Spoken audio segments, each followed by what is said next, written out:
महालक्ष्मी पूजन, दीपावली का अवसर आ रहा है।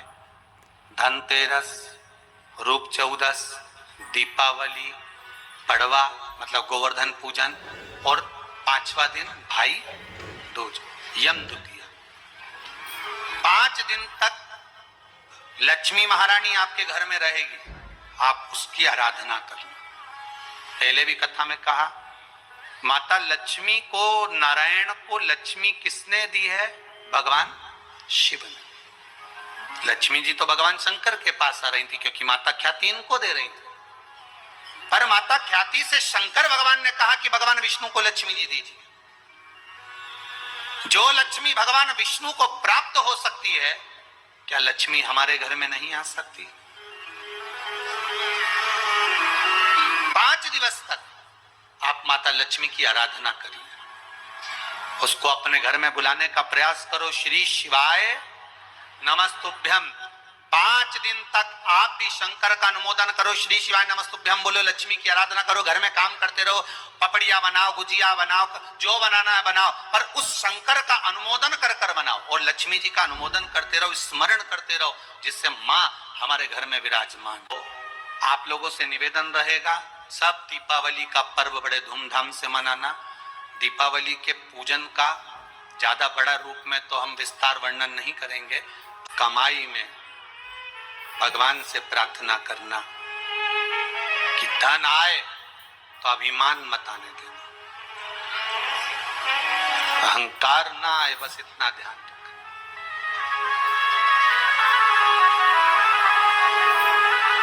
लाल चंदन का जो जल होता है, ये व्यक्ति के जीवन में जो धन कहीं रुक गया, अटक गया, नहीं दे रहा, बेलपत्री के वृक्ष के नीचे, जड़ के नीचे सिंचन करने से वो प्राप्त हो।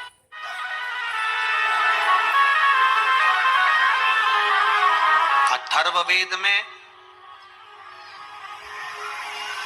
छंदो ज्ञान उपनिषद में, दोनों में, अथर्ववेद में भी वर्णन है और महाराज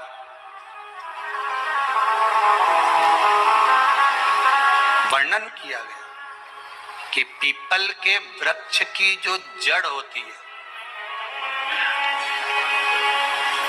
बेलपत्री के वृक्ष की जो जड़ होती है,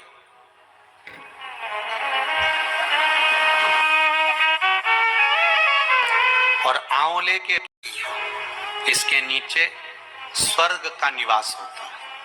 किसका निवास है? स्वर्ग का निवास।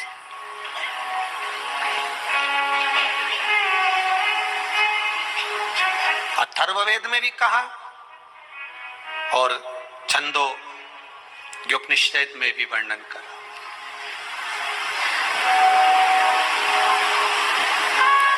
एक पीपल, एक बेलपत्र, एक आंवला, इनके जो जड़ है, उस जड़ के नीचे स्वर्ग का निवास। ये जहां लगे,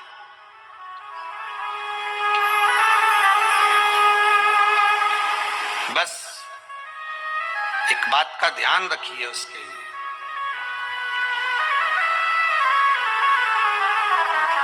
कि जहां पर ये वृक्ष होता है और उस वृक्ष के नीचे बैठकर हम जब किस जल का सिंचन कर रहे हैं, जैसे अभी आपको कहा था कि जल में अगर लाल चंदन मिला हो और आप बेलपत्री के जड़ में सिंचन कर रहे हैं तो लक्ष्मी की आवक बढ़ेगी। कहीं पैसा अपना अटक गया, नहीं आ रहा, आएगा।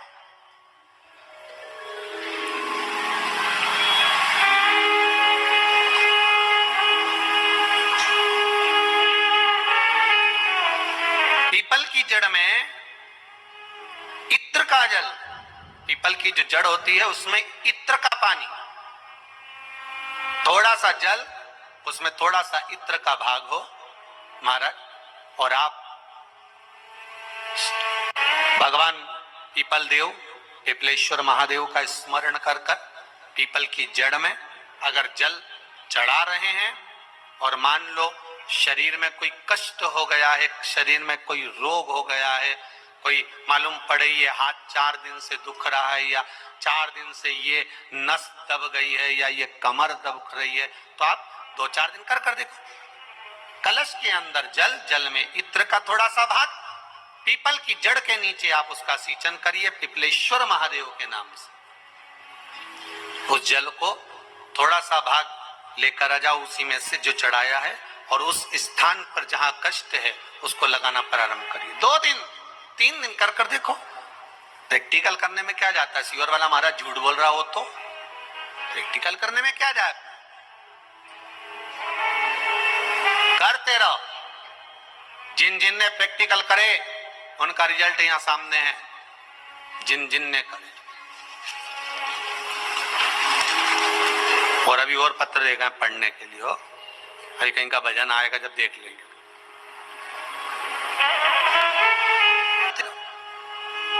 तीसरा, महाराज आंवले के वृक्ष की जड़,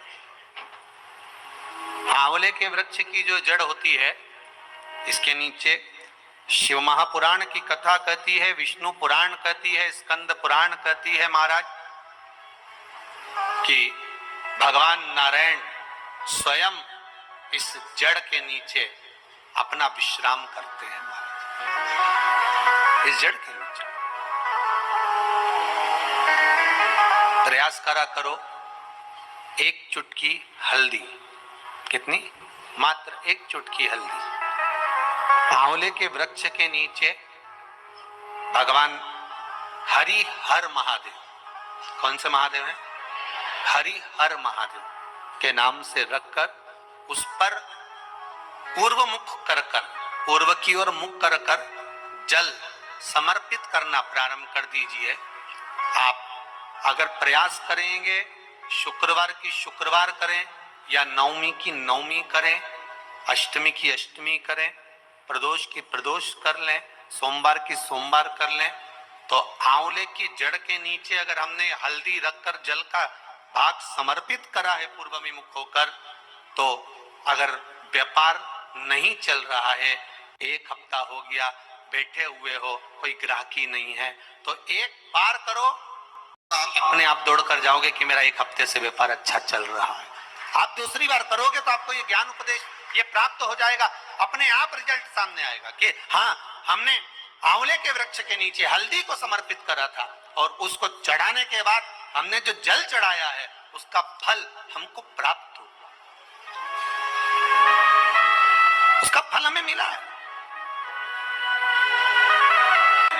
अगर कहीं अशांति का अनुभव होता है, मन को शांति नहीं रहती, बार बार ऐसा लगता है कि रोना आ रहा है, कुछ घर में अच्छा नहीं लग रहा, कहीं आंख फटक रही है, कहीं कोई भड़क रहा है, तो कभी ऐसा लगे, एक सफेद फूल पुष्प कुंदकेश्वर महादेव के नाम से अपने घर में से लेकर घुमाकर शिव जी को समर्पित कर कर आ जाओ। वापिस आओगे ना तो रुआसा सा मन होगा, न मन में अशांति होगी। इतना पावर बाबा दे देंगे कुंदकेश्वर महादेव कि आपको खुद अनुभव हो जाएगा। केवल एक पुष्प श्वेत कुंदकेश्वर महादेव, कुंदकेश्वर महादेव कोई साधारण नहीं है। जिस समय माता पार्वती ने विदल और उत्पल का संहार करा था, तो कुंदुक भगवान के चरणों में जाकर लगा, उस कुंदुक के लगने से भगवान शंकर का नाम कुंदकेश्वर हो गया। भगवान शिव ओघड़दान, कैलाशी, अविनाशी, भगवान शिव के अन्य अवतारों का वर्णन है। फिर आगे जो चरित्र कहा गया है, भगवान के 12 ज्योतिर्लिंग का स्मरण कराया गया। महाराज, एक बात ध्यान रखिएगा, शिव महापुराण कार्तिक महत्तम कथा तो आज विराम हो जाएगी, पर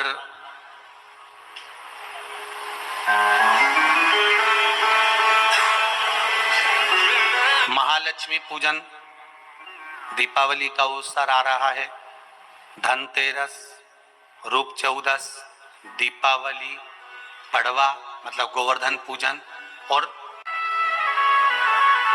उसका फल हमें मिलेगा। कोई भी क्रम करे, हम फिर कहेंगे, फिर निवेदन करेंगे, कुआं खोदो, एक जगह खोदो, पानी निकलेगा। कभी यहां भटक गए, कभी वहां भटक गए, थोड़े दिन यहां आ गए, थोड़े दिन कहीं दूसरी जगह चले गए, फिर तीसरी जगह चले गए, चौथी जगह चले गए, भटक रहे। अब बाबा से विनती करना, अब नहीं भटकूंगी चाहे कुछ भी हो जाए। बहुत भटक ली, सारी दुनिया में जाकर घूमी आई, सबसे निवेदन कर कर आ गई, अब मेरे बस की नहीं बची, अब तो तेरा दरबार है और तेरा भजन है, इसके सिवाय कुछ नहीं करूं। श्री शिवाय नमस्तुभ्यम, श्री शिवाय नमस्तुभ्यम, श्री शिवाय नमस्तुभ्यम, श्री शिवाय नमस्तुभ्यम, इसके सिवाय कुछ नहीं करूं।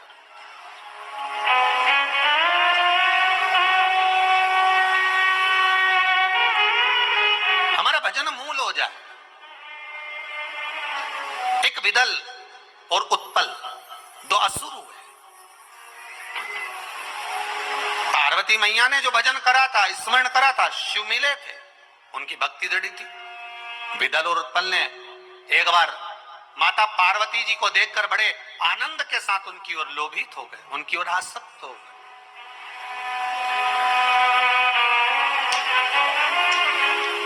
जो जो राक्षस, जो जो असुर भगवान की ओर लोभित हुआ, भगवान ने उसका कल्याण कर दिया। दुनिया के लोग संसार को देखकर लोभित होते हैं, ये कितनी सुंदर है, वो कितना सुंदर है, वो ऐसा है, वो वैसा है। हम काया देख रहे हैं, केवल शरीर देखा।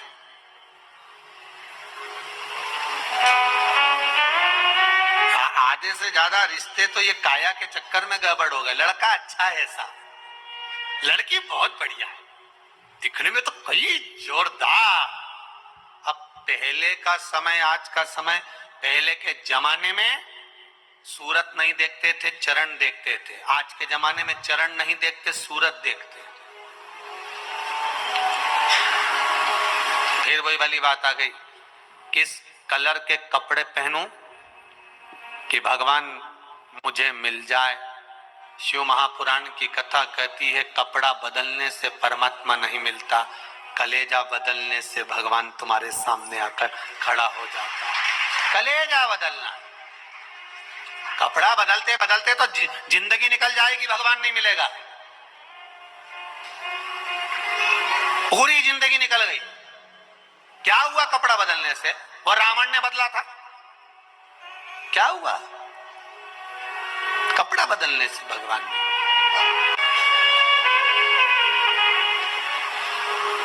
भोले जी को नाम बड़ा प्यारो लागे।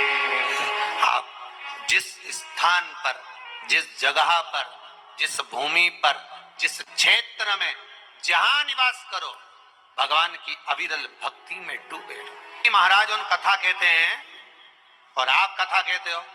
कई महाराज कथा के और इतना आराम से ऐसा ऐसा बोले, उन्हें भगत लोग उनकी आंख में से आंसू झड़ता फिरे, सब रोए बेचारा उन बैठ बैठ के। और तुम्हारी कथा में बापड़ा एक नहीं रोए दिन भर, बट हे करे।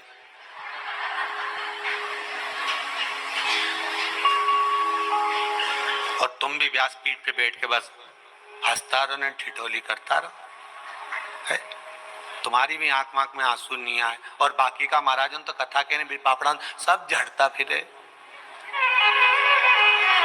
25 बार मुंडा साफ कर ले, 2-4 बार तो सपेट ले। अब तुम तो, तुम्हारी संपटनी पड़ेगी, तुम सब ठिठोली, सब हंसे और तुम भी हंसो।